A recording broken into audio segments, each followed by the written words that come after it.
दोस्तों, अगर आप उत्तर प्रदेश सिपाही दरोगा या किसी अन्य एक दिवसीय परीक्षा की तैयारी कर रहे हैं, तो मेरे साथ जुड़ करके प्रश्नों की श्रृंखला हल करके आप अपने ज्ञान का विस्तार कर सकते हैं।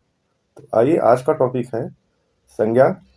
तो संज्ञा में हम आज प्रश्नों की सीरीज लाए हैं, तो आइए हल करते हैं। तो पहला प्रश्न है, निम्न में से संज्ञा शब्द है। निम्न में संज्ञा शब्द है। तो पहला ऑप्शन है ए हरा, बी पतला, सी सभा और डी गहरा। तो यहाँ आपका ऑप्शन सी ऑप्शन सी आपका ऑप्शन सी सभा सभा जो है आपका संज्ञा हो जाएगी।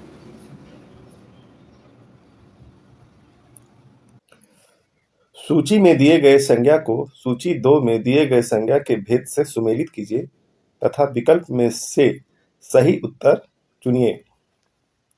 ऑप्शन ए है जुलाई, ऑप्शन बी है मैना, ऑप्शन सी है कुंज, ऑप्शन डी है पानी। तो यहाँ रोमन अंक में दिया गया है। देखिए, पहला है व्यक्तिवाचक, दूसरा है जातिवाचक, तीसरा है द्रव्यवाचक और चौथा है समूह।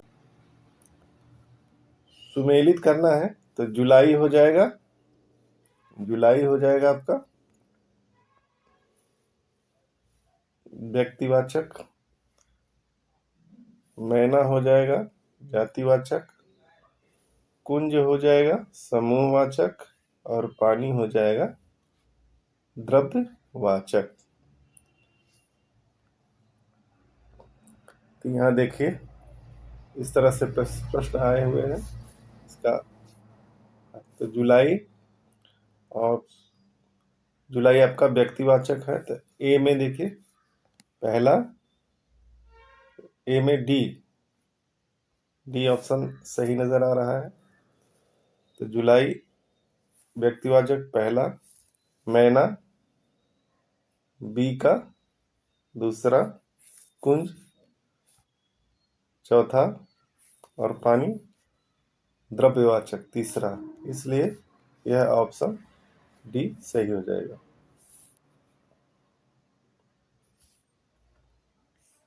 इसकी व्याख्या आप लोग देख सकते हैं।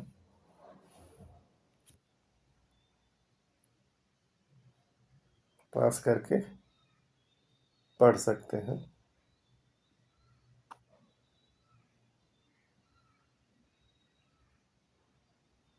से पास करके पढ़ सकते हैं अच्छे से।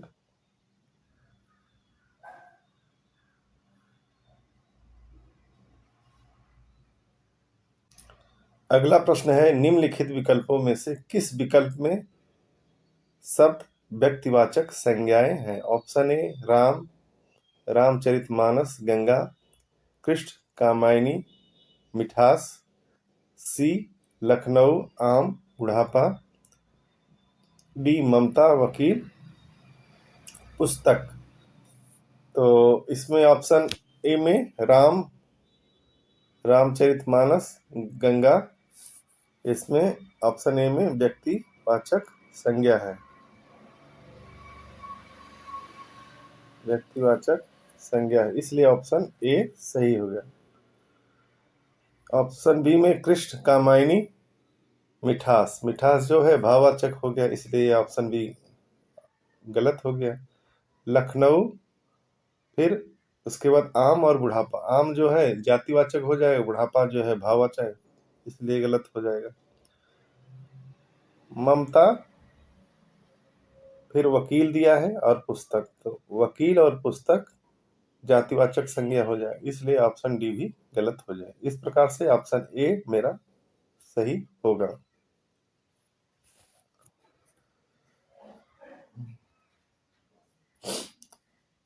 रहीम किस तरह की संज्ञा है। रहीम किस तरह की संज्ञा है, नीचे दिए गए विकल्प में से सही विकल्प का चयन कीजिए। तो रहीम ऑप्शन ए है व्यक्तिवाचक, ऑप्शन बी भाववाचक, ऑप्शन सी जातिवाचक और ऑप्शन डी समूहवाचक।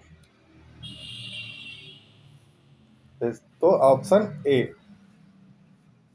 तो परिभाषा भी है, किसी व्यक्ति या वस्तु के नाम को क्या कहते हैं? व्यक्तिवाचक संज्ञा कहते हैं। इसलिए ऑप्शन ए सही हो जाएगा। यहाँ परिभाषा भी दिया है व्याख्या में। संज्ञा शब्द कावेरी का भेद क्या है? संज्ञा शब्द कावेरी का भेद क्या है? ऑप्शन ए है व्यक्तिवाचक, ऑप्शन सी है समूहवाचक, और ऑप्शन सी है जातिवाचक, और ऑप्शन डी है भाववाचक संज्ञा। तो कावेरी नदी है, तो व्यक्तिगत नाम है कावेरी, इसलिए ऑप्शन ए आपका सही हो जाए। कावेरी व्यक्तिवाचक संज्ञा है।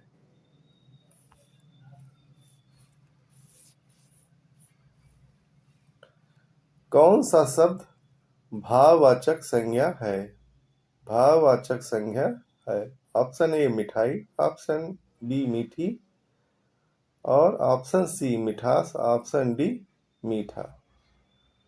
तो यहाँ ऑप्शन सी मिठास, मिठास जो है भाववाचक संज्ञा है, और मिठाई मीठी, मीठी इस विशेषण है।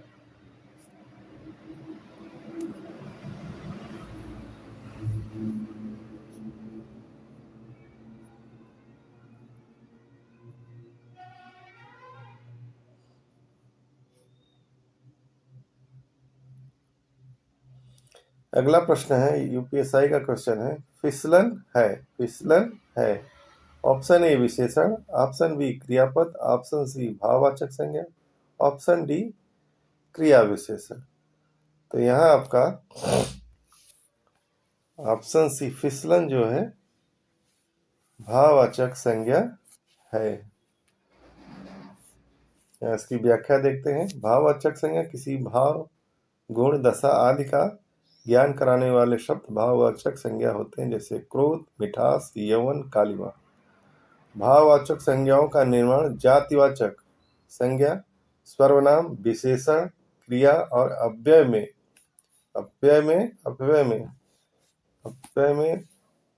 आव, त्व, पन और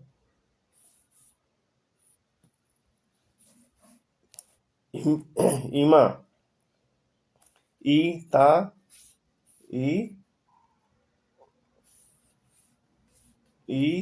ता, हट आदि प्रत्यय जोड़कर किया जाता है। आदि प्रत्यय जैसे ई, ता, हट आदि प्रत्यय जोड़ करके हम भाववाचक संज्ञा बना लेते हैं। जैसे यहाँ फिसलन है, लालिमा है, समीपता है, पुरुषत्व है। तो ये इसके इन शब्दों में प्रत्यय जोड़ करके हम भाववाचक संज्ञा बना लेते हैं। तो आज के प्रश्नों की श्रृंखला समाप्त हुई। अगर ये वीडियो पसंद आता है तो शेयर, लाइक, सब्सक्राइब अवश्य कीजिए। धन्यवाद।